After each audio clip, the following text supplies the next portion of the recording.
Gene పియాజే, వైగాట్స్కీ లాంటి నిర్మాణాత్మక వాదులు అభ్యసనం అంటే ఇలా భావిస్తారు. నైపుణ్యాలను సంపాదించడం, ప్రతిస్పందనలను నిబంధనం చేయడం, స్తబ్దంగా పునరావృతం చేస్తూ నేర్చుకోవడం.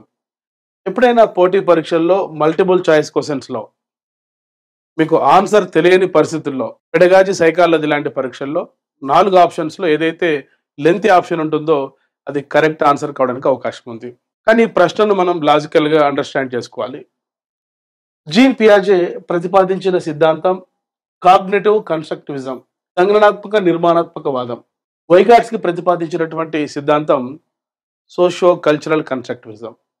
ఇద్దరు కూడా నిర్మాణాత్మక వాదానికి చెందినవారే. జీన్ పియాజే ప్రకారం వ్యక్తి పరిసరాలతో సర్దుబాటు చేసుకునే క్రమంలో స్కీమాస్ ఏర్పడతాయి, ఐడియాస్ ఏర్పడతాయి.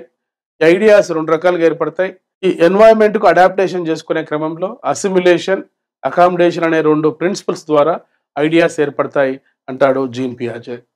వైగాట్స్కీ తనకన్నా ఎక్కువగా జ్ఞానం ఉన్న వ్యక్తులు, మోర్ నాలెడ్జబుల్ అదర్స్ అందించేటువంటి సహాయం, స్కఫోల్డింగ్ ద్వారా జ్ఞాన నిర్మాణం జరుగుతుందంటారు వైగాట్స్కీ. సో ఇద్దరు భావించినట్లు ఈ అభ్యసనం అనేది అభ్యాసకులు క్రియాశీలకంగా పాల్గొంటూ అర్థవంతమైన అభ్యసనం రూపొందించుకునే ఒక ప్రక్రియ.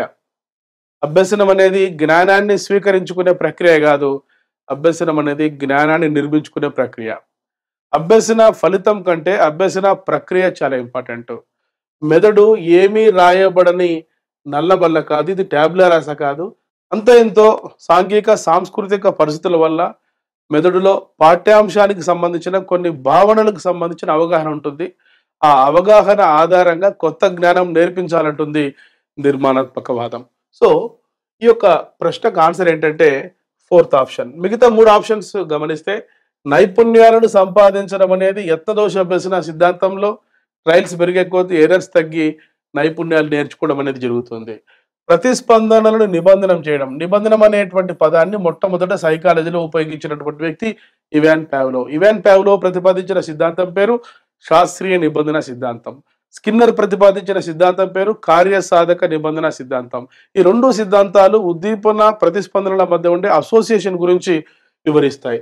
అదేవిధంగా స్తబ్దంగా పునరావృతం చేస్తూ నేర్చుకోవడం కూడా ఈ 3 ఆప్షన్లు కూడా ప్రవర్తనవాద అభ్యసన ఉపగమం, బిహేవియరిస్టిక్ లెర్నింగ్ అప్రోచ్ కు సంబంధించినవి. ప్లే స్టోర్ లో ఎమిలీ అకాడమీ అని టైప్ చేసి నేడే యాప్ డౌన్లోడ్ చేసుకోండి. All the best.